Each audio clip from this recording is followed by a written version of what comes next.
Tá na hora do café? Da janta? Da janta?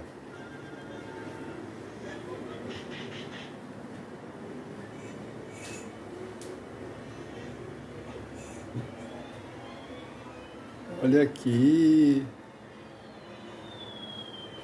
Uns pastel de sustância, ovos de galinha.